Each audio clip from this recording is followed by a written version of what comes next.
Baik, assalamualaikum warahmatullahi wabarakatuh.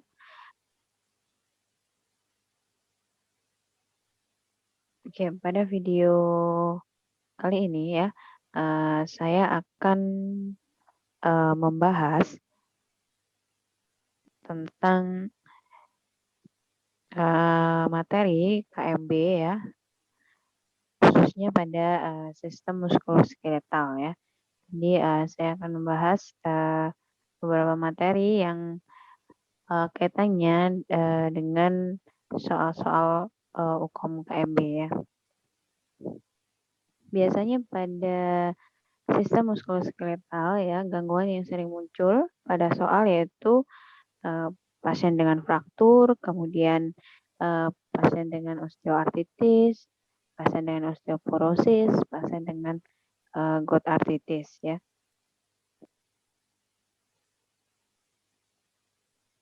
Untuk tipe soal ya dari sistem muskuloskeletal maupun sistem yang lainnya ya, yaitu ada mulai dari tipe soal pengkajian, tipe soal diagnosis keperawatan, kemudian intervensi atau implementasi, dan juga evaluasi serta kaitannya dengan etik keperawatan ya.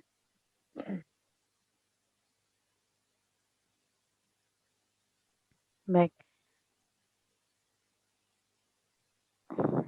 sorry. Kemudian untuk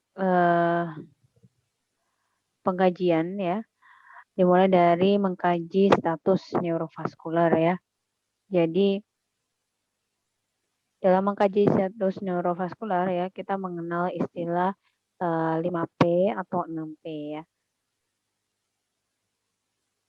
Yaitu kita mengkaji mulai dari movement-nya ya, kemudian sensasinya dan juga sirkulasinya ya. Jadi untuk pergerakannya ya, yaitu P yang pertama yaitu paralisis ya. Jadi apakah ekstremitas itu dapat digerakkan ya. Kemudian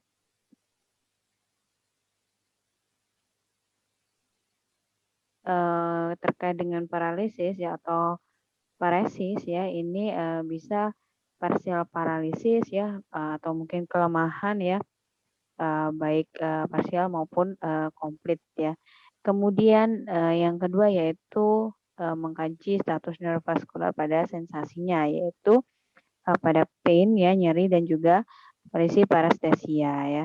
Jadi untuk pain ya, ini merupakan respon nyeri ya, respon nyeri pasien ya.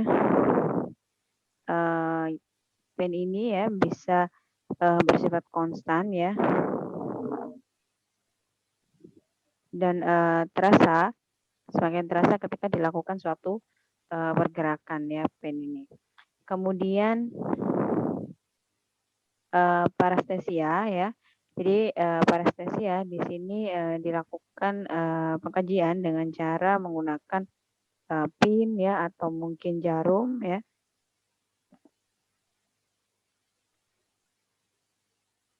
Ini untuk mengetahui apakah si pasien ya dapat merasakan dari rangsangan tersebut ya. Apakah ketika ditusuk jarum misalnya pasien merasakan nyeri atau malah mati rasa ya. Kemudian yang terakhir yaitu adalah sirkulasi ya. Jadi di sirkulasi yaitu pulse ya atau terkait dengan nadi ya, kita lakukan perabaan dari pulsasi ya. Biasanya kalau mengalami masalah pada neurovaskular ya, bisa jadi ditemukan adanya nadi yang tidak teraba itu ya, atau mengalami penurunan ya, atau nadi mulai teraba lemah. Kemudian yaitu Peller ya. Peller di sini untuk melihat ya apakah daerah ekstremitas ya yang mengalami injury tadi, dia tampak lebih putih dari area yang normal ya. Jadi mengalami penurunan atau perubahan dari warna ya, baik tanpa atau dengan perlambatan dari CRT ya. Kemudian yang terakhir ya, yaitu tambahannya adalah poikilotermia ya, atau polar ya. Jadi di sini yaitu bagaimana kulit ya bisa merasakan atau terasa ya dingin ya ketika diraba. Jadi teraba dingin pada kulit ekstremitas yang mengalami injury. Kemudian yaitu mengkaji kekuatan otot ya. Seperti kita tahu ya bahwa kekuatan otot ya memiliki skala, yaitu mulai dari skala 0 sampai skala 5, di mana ya 0 mulai yang tidak ada kontraksi atau tidak bisa menggerakkan sampai pada kekuatan yang normal, yaitu skala skor 5 ya. Jadi 0 di sini yaitu tidak bisa menggerakkan sama sekali. Kemudian skor 1 ya, yaitu hanya bisa menggerakkan ujung jari. Kemudian skor 2 ini tidak mampu melakukan gerakan 2 sendi atau lebih dan tidak bisa melawan tahanan secara minimal ya. Jadi dia masih bisa menggerakkan tapi tidak bisa melawan gravitasi ya. Kemudian yang ketiga yaitu mampu melakukan gerakan ya, seperti mengangkat ekstremitas atau badan ya, tapi tidak bisa melawan gravitasi ya atau tahanan sedang ya, tingkat sedang. Kemudian yang keempat yaitu mampu melakukan gerakan normal ya, tapi tidak bisa melawan tahanan maksimal ya dari pemeriksa. Sedangkan kalau pada skor yang 5 yaitu kekuatan ototnya normal ya, jadi mampu menggerakkan, mampu melawan gravitasi ya atau tahanan dari pemeriksa. Kemudian terkait pengukuran ekstremitas ya. Jadi pengukuran ekstremitas pada bagian bawah yang mengalami trauma ini bisa dilakukan dengan cara pengukuran dimulai dari Cristia iliaca ya sampai pada malleolus ya. Jadi ketika dilakukan pengukuran kemudian ditemukan ukuran yang lebih pendek ya pada area yang sakit, maka ini diindikasikan adanya fraktur displaced ya. Sedangkan ketika dilakukan pengukuran ya ternyata area yang sakit ya lebih panjang hasil pengukurannya, maka ini diindikasikan adanya dislokasi. Kemudian tanda-tanda dislokasi sendiri ya, di mana dislokasi ini kan tulang ini ya, dia akan keluar dari caputnya ya. Jadi normalnya dia pada tempatnya ya, karena kondisi dislokasi dia akan keluar dari tempat asalnya ya. Maka akan timbul rasa nyeri ya atau tekanan berlebih pada daerah sendi ini. Kemudian juga adanya deformitas ya. Kemudian ada paralisis ya. Jika kondisi ini ya menekan daerah saraf atau pembuluh darah. Kemudian juga tidak adanya nadi ya atau penurunan ya, penurunan denyut nadi ya ini jika mengenai di bawah tulang yang mengalami dislokasi ya. Jadi ketika dilakukan perabaan ini bisa jadi mengalami penurunan atau tidak teraba. Kemudian yaitu kompartemen sindrom ya, di mana kompartemen sindrom ini terjadi ya ketika adanya tekanan berlebih ya menumpuk di dalam ruang otot yang tertutup ya dalam tubuh. Jadi sindrom kompartemen ini biasanya hasil dari adanya perdarahan atau pembengkakan ya setelah terjadinya cedera ya. Jadi kemudian tekanan tinggi yang berbahaya dalam sindrom kompartemen di sini ya, dia akan menghambat aliran darah baik ke dan juga dari jaringan yang terkena. Ini bisa menjadi kondisi yang membahayakan ya. Jadi karena kondisi kompartemen di sini ya, maka bisa menyebabkan hilangnya suatu oksigen dan juga kematian sel ya. Jadi memang penyebab dari sindrom kompartemen ya bisa karena kondisi cedera atau karena pemasangan gips yang terlalu ketat ya.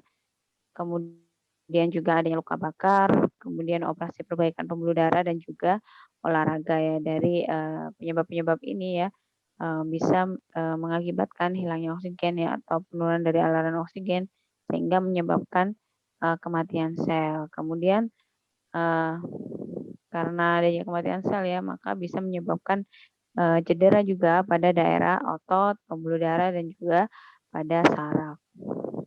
Gejala dari sindrom kompartemen sendiri ya, untuk kompartemen akut ya yang jelas ada nyeri hebat ya, terutama nyeri ini tidak akan eee, mengalami penurunan ya, meskipun sudah diberikan terapi analgesik ya. Kemudian juga otot akan terasa sesak, kemudian kesemutan ya, terasa terbakar atau juga mati rasa ya, dan juga kelumpuhan. Sedangkan kalau kronis ya, biasanya akan terasa kram, kemudian terasa sakit saat beraktivitas dan rasa sakitnya hilang dalam 30 menit.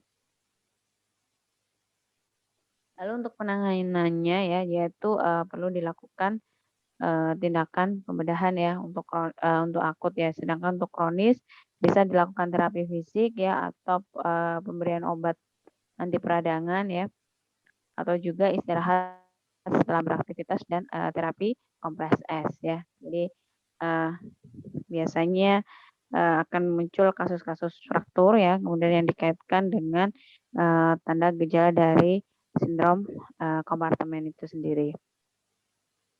Baik, kemudian ada kita harus tahu mana yang dikatakan osteoporosis, mana yang dikatakan osteoartritis, dan mana yang dikatakan arthritis gout ya. Jadi kalau pada osteoporosis ya, normalnya tulang itu kepadatannya seperti ini ya, seperti spons ya, dia lebih padat, kemudian karena kondisi yang perlahan-perlahan kehilangan dari kepadatan tulang tersebut ya, sehingga gambaran kepadatan tulang ya, pada pasien dengan osteoporosis itu dia lebih berongga ya di sini. Jadi kalau, dia kondisinya sudah kehilangan dari kepadatan tulang di sini, pasien biasanya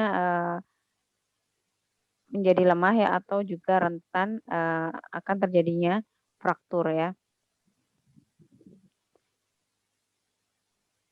Pada kondisi osteoporosis biasanya paling sering menyebabkan terjadinya fraktur di daerah panggul, tulang belakang, dan juga pada pergelangan tangan ya. Kemudian tanda gejalanya yaitu biasanya eee, pasien dengan osteoporosis ya, pasiennya akan tampak lebih bungkuk ya atau dia lebih pendek ya, tampak lebih pendek. Bukan pendek dari awal tapi perubahan ya, jadi dia membungkuk itu tadi, jadi tampak lebih pendek. Kemudian juga sering mengalami cedera ya atau keretakan tulang ya, karena kepadatan tulangnya sudah mulai berkurang ya.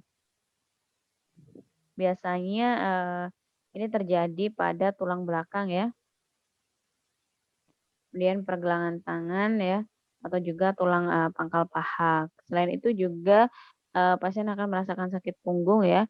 Ini merasakan sakit punggung yang berkelanjutan dan juga yang panjang ya. Kemudian,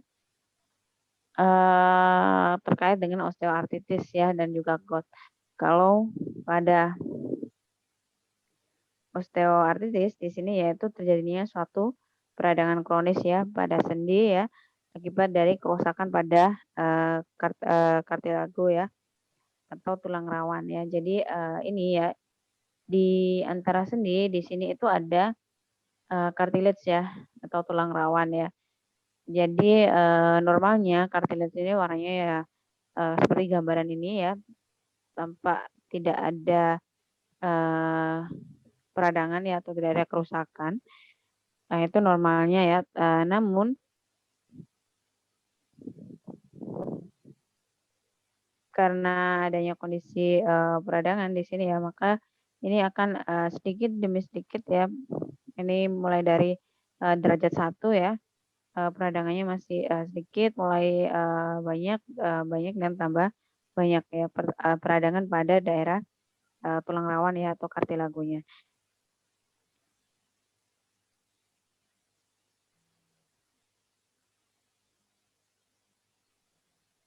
Osteoartritis ini, merupakan salah satu jenis artritis ya yang, paling sering terjadi ya.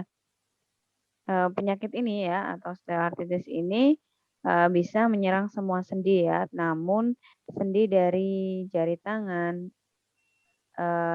lutut, pinggul, dan, tulang punggung ya, ini adalah sendi-sendi yang paling sering terkena ya. Kemudian gejala yang timbul ya saat mengalami osteoartritis ini, akan, berkembang secara perlahan ya, terutama, eee, ketika nyeri biasanya dia akan bertambah berat nyerinya itu ketika di pagi hari ya. Kemudian terkait artritis gout ya, eee, jadi artritis gout ini merupakan suatu bentuk artritis inflamatorik ya, karena, kadar asam urat pada seseorang pasien tersebut, yaitu tinggi ya. Ya, karena asam urat, yang tinggi tadi dia akan membentuk, suatu kristal yang bentuknya kayak jarum seperti ini ya, di, area sendi ya. Akibatnya, kondisi ini ya kemudian akan menyebabkan, eee, serangan atau menyebabkan artritis gout itu tadi. Sehingga, pasien akan merasakan, sangat nyeri ya disertai adanya kemerahan, kemudian bengkak ya dan hangat di, area yang mengalami gout tadi ya. Lalu bedanya apa, antara OA dan juga gout ya sama-sama, yang pertama persamaannya yaitu sama-sama dia gaya berjalannya abnormal ya, kemudian sikap dan postur, badannya juga, abnormal ya. Selain itu, bisa jadi, ya sama-sama mengalami atrofi dan juga penurunan kekuatan otot, kemudian juga, mengalami penurunan dari, fungsi ya. Yang berbeda yaitu, pada gout ya, biasanya ditemukan adanya, rubor ya atau teraba hangat juga ya, dan juga, adanya, pembengkakan ya pada area yang terkena. Kemudian kalau pada osteoartritis ya, dia, biasanya ditemukan adanya deformitas.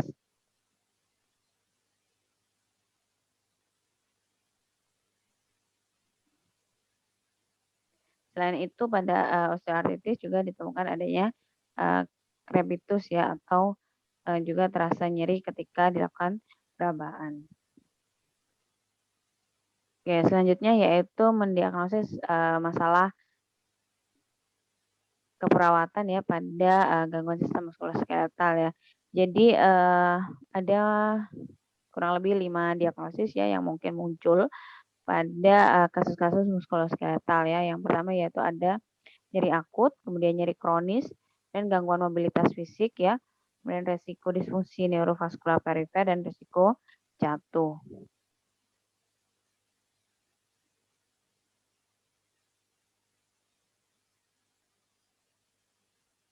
Eee, pada nyeri akut dan nyeri kronis ya yang membedakan yaitu onsetnya. Kalau nyeri akut di sini yaitu, kita harus tahu, datanya, nyerinya berapa lama. Kalau dia sudah lebih dari 3 bulan berarti dia dikatakan nyeri kronis, kalau kurang dari 3 bulan dia dikatakan nyeri akut ya. Kalau kita lihat dari gejala mayornya ya hampir sama ya, sama-sama mengalami nyeri, meringis, dan juga adanya, gelisah ya. Yang berbeda yaitu, untuk nyeri akut ya, pasien masih bersikap, protektif ya atau mungkin sulit tidur dan juga peningkatan, nadi ya. Sedangkan kalau sudah nyeri kronis ini, pasiennya sudah merasa depresi atau sudah tidak bisa melakukan ya atau menyelesaikan aktivitasnya secara, mandiri. Kemudian, kalau gangguan mobilitas fisik ya, di sini, mungkin akan dirancukan dengan, intoleransi aktivitas ya. Jadi kalau intoleransi aktivitas biasanya memang muncul pada, kasus-kasus, kardiovaskular ya, biasanya pada, pasien dengan IMA ya. Jadi kalau intoleransi berarti, pasien tidak toleran ya dengan, aktivitasnya. Maksudnya contohnya seperti apa? Jadi, ketika misalnya pasien, eee berjalan ya 100 meter, biasanya, tidak terjadi apa-apa ya, tidak mengalami kelelahan, tidak mengalami sesak ya, atau, tidak ada keluhan apapun ya, ketika berjalan 100 meter tersebut. Namun, eee, ketika mengalami intoleran di sini yaitu, ketika berjalan 100 meter ya, pasien akan merasakan, ngongsrong ya, atau, sesak nafas atau kelelahan yang berlebih ya. Tidak seperti kondisi pada, biasanya. Sedangkan kalau, pada gangguan mobilitas fisik di sini yaitu masalahnya adalah rentang geraknya. Jadi ada gangguan, atau ada keterbatasan dari rentang gerak, pasien ya, baik, 1 atau lebih ekstremitas ya secara mandiri. Jadi, data yang mungkin muncul pada kasus yaitu, pasien biasanya sulit menggerakkan ekstremitasnya, kemudian akan ada data terkait kekuatan otot dan juga range of motion-nya, mengalami penurunan atau rentang geraknya mengalami penurunan. Kemudian, resiko disfungsi neurovaskular perifer ya, di mana di sini, pasien beresiko mengalami gangguan sirkulasi, sensasi dan juga, pergerakan ekstremitas ya. Faktor yang beresiko yaitu pada pasien fraktur ya, pasien yang, dilakukan imobilisasi dan juga penekanan mekanis ya, dan juga pada pasien dengan pembedahan ortopedi. Selanjutnya yaitu, diagnosis resiko jatuh ya, di sini pasien beresiko, mengalami kerusakan fisik dan, gangguan kesehatan akibat, kondisi terjatuh ya. Biasanya, resiko jatuh ini muncul misalnya pada pasien, dengan osteoporosis ya, di mana pasien beresiko mengalami fraktur ya, jika, sampai terjatuh ya. Jadi, faktor yang beresiko yaitu ada usia, kemudian alat bantu jalan, kemudian kekuatan otot yang menurun, dan juga kondisi pasca operasi ya. Ya, selanjutnya intervensi keperawatan ya, kalau kita lihat pada, Siki ya, nyeri akut yaitu, dilakukan, intervensi keperawatan, baik nyeri akut maupun nyeri kronis ya sama-sama, melakukan manajemen nyeri ya. Kalau pada nyeri akut ya yaitu bisa diberi, pemberian analgesik ya, sedangkan nyeri kronis bisa dilakukan perawatan kenyamanan atau terapi relaksasi ya. Kemudian juga, untuk nyeri akut ya bisa diberikan kompres dingin atau latihan pernafasan ya. Dalam memberikan intervensi keperawatan ya kita harus lihat dulu, skala nyerinya, berapa ya. Jadi ketika, eee, skala nyerinya masih pada tingkat ringan dan juga sedang, mungkin akan ada pilihan jawaban ya, dia dilakukan, eee latihan nafas dalam atau distraksi, itu masih bisa ya. Tapi kalau, nyerinya, sudah masuk pada, skala yang berat ya, maka dia tidak bisa diberikan, eee, terapi seperti latihan nafas dalam maupun, distraksi ya, maka harus diberikan kolaborasi pemberian analgesik. Kemudian, gangguan mobilitas fisik ya, di Psiki ya, dijelaskan bahwa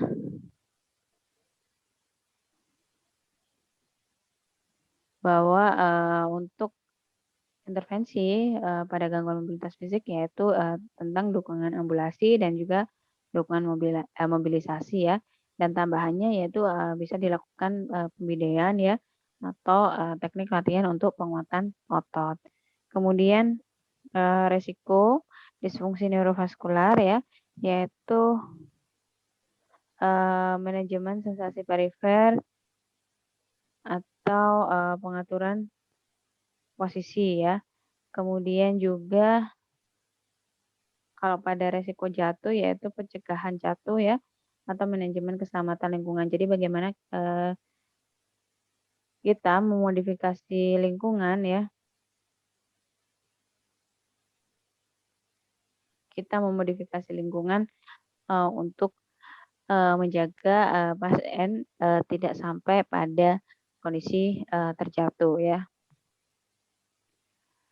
Kemudian ya untuk intervensi keperawatan ya, pada kasus fraktur ya yang paling penting yaitu meningkatkan kenyamanan, kemudian juga mencegah terjadinya komplikasi dan juga rehabilitasi ya. Kemudian untuk kondisi yang mengalami nyeri ya, baik itu fraktur,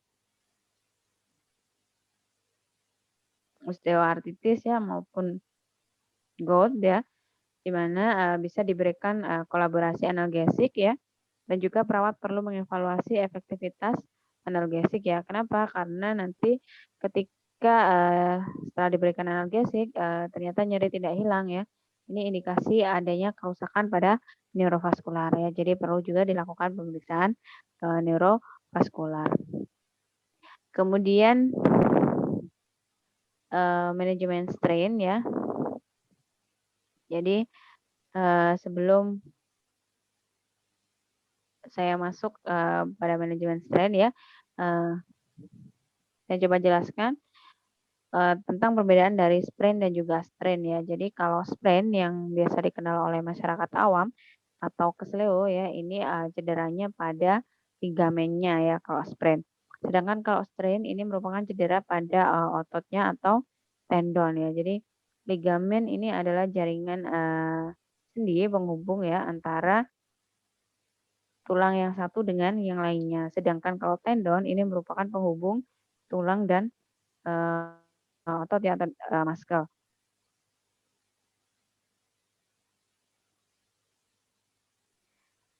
Sprain ya, ini sering terjadi pada lutut, tumit ya, kemudian pergelangan tangan dan jari jempol tangan. Sedangkan strain ini sering terjadi pada tungkai atas dan punggung ya, seperti pada otot hamstring atau paha ya, dan juga lumbar atau punggung bawah. Biasanya gejalanya untuk sprain ini mengalami nyeri di sekitar sendi ya, kemudian tidak dapat menggunakan sendi dan juga tidak dapat menahan beban pada sendi ya, dan juga adanya bengkak dan nyeri tekan. Sedangkan kalau strain ya sama ya, ada bengkak kemudian juga kalau pada strain ini akan tampak adanya kemerahan ya, kemudian nyeri pada otot yang terkilir ya saat istirahat.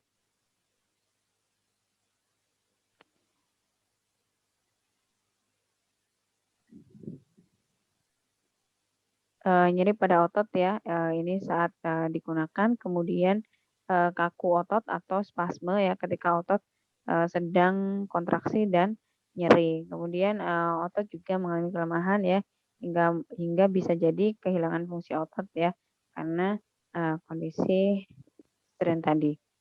Lalu apa yang perlu kita lakukan ketika terjadinya strain ya atau cedera pada tendon ya?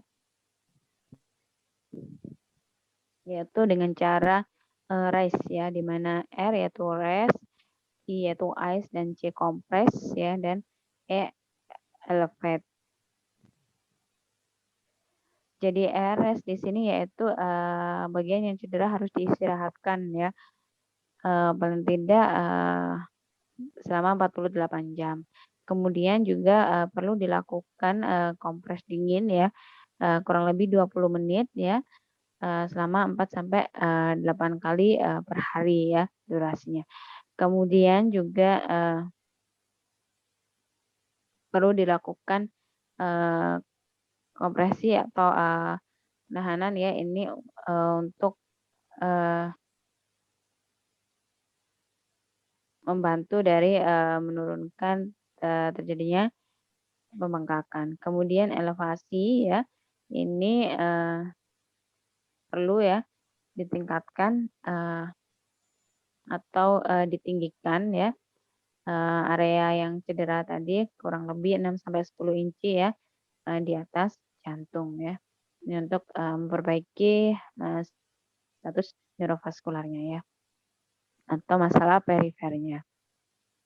Kemudian untuk perawatan gips ya, jadi gips ini di mana dipasang ya, dia tujuannya yaitu untuk mengimobilisasi ya pada pasien dengan fraktur ya dan juga mempercepat penyembuhan ya. Dan yang paling penting setelah dilakukan pemasangan gips ya, perawat harus melakukan atau memeriksa status neurovaskular pasien. Kemudian juga ya setelah dipasang gips ternyata terjadi nyeri hebat ya, kemudian ada tidak teraba nadinya ya, kemudian parestesi atau paralisis, kemudian perlu dilakukan tindakan gips ya yang harus dibuka ya. Jadi di mana ketika setelah dipasang di sini status neurovaskularnya buruk ya atau abnormal, maka gips harus dilonggarkan atau dibuka ya karena ini untuk mencegah terjadinya kompartemen sindrom. Kemudian untuk perawatan traksi ya, traksi ini merupakan suatu teknik untuk stabilisasi ya atau alignment dan juga memberikan tarikan ya pada pasien fraktur ya. Untuk jenis traksi ya ada skeletal traksi, ada skin traksi ya. Terutama pada skeletal traksi ya, karena dia menggunakan pins ini beresiko mengalami infeksi ya. Kemudian yang paling penting perlu perhatian yaitu posisi kaki pasien ini harus anatomis ya. Kemudian simpul tali ini jangan sampai tersangkut katrol dan beban harus tergantung ya. Kemudian juga pasien bisa jadi beresiko mengalami dekubitus ya, yaitu pada area tumitnya. Dan untuk perawatan kruk ya, untuk perawatan kruk di sini yaitu dilakukan pengukuran ya pada posisi supin ya, dengan ujung kruk berada kurang lebih 15 cm di samping tumit klien ya. Sedangkan pada posisi berdiri ya, pengukurannya yaitu posisi kruk dengan ujung kruk berada 14 sampai 15 cm di depan kaki pasien ya. Sedangkan kalau menggunakan metode lain ya, ini siku harus difleksikan kurang lebih 15 sampai 30 derajat ya. Lebar bantalan kruk ini harus 3 sampai 4 jari ya, atau 4 sampai 5 cm di bawah maksila. Kemudian juga dalam pemakaian kruk ya, kita juga harus tahu bagaimana menggunakan kruk ketika menuruni tangga atau menaiki tangga atau berjalan ya. Jadi perawat harus tahu bagaimana caranya.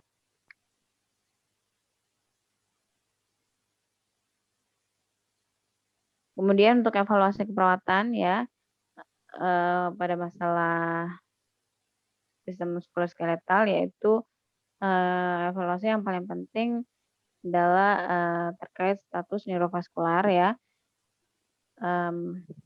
Kita harus mencegah terjadinya komplikasi ya seperti kompartemen sindrom. Jadi kita harus mengevaluasi dari status neurovaskular untuk mencegah terjadinya komplikasi ya seperti kompartemen sindrom. Jadi kalau sampai terjadi kompartemen sindrom maka perlu dilakukan tindakan fasiotomi. Yang terakhir yaitu prinsip etik keperawatan ya, di mana ada 8 prinsip etik keperawatan ya, yaitu autonomi, beneficent, justice, non-maleficent, veracity, fidelity, confidentiality, dan juga accountability. Jadi untuk autonomi ya, di mana didasarkan pada keyakinan bahwa individu ini mampu berpikir logis ya. Jadi pasiennya ini mampu membuat decision making sendiri sehingga perawat haruslah menghormati dari keputusan pasien. Ini autonomi ya. Jadi kemudian kalau beneficient ya, ini perawat melakukan hal yang baik ya sesuai dengan ilmu dan kiat dari keperawatan ya dalam melakukan satu pelayanan keperawatan ya. Sedangkan kalau justice ya, ini memperhatikan ya, jadi perawat harus memperhatikan satu keadilan ya sesuai dengan standar praktik dan juga hukum yang berlaku. Kemudian kalau non efisien yaitu memberikan pelayanan yang di mana pelayanan tersebut tidak menimbulkan suatu bahaya atau cedera fisik, fisiologis pada pasiennya ya. Veracity ya, yang kelima yaitu veracity ini menuntut perawat agar setiap informasi yang diberikan itu harus akurat, kemudian juga komprehensif dan objektif. Yang keenam yaitu fidelity ya. Jadi perawat harus memiliki komitmen ya menepati janji sesuai janji profesi ya dan menerapkannya dalam pemberian pelayanan keperawatan. Dan confidentiality ya, ini perawat harus bisa menjaga kerahasiaan pasien ya. Dan accountability yaitu standar yang pasti bahwa tindakan seorang profesional ini bisa dinilai dalam berbagai kondisi tanpa terkecuali. Baik, ini materi hukum tentang sistem muskuloskeletal ya. Saya akhiri, semoga bermanfaat. Wassalamualaikum warahmatullahi wabarakatuh.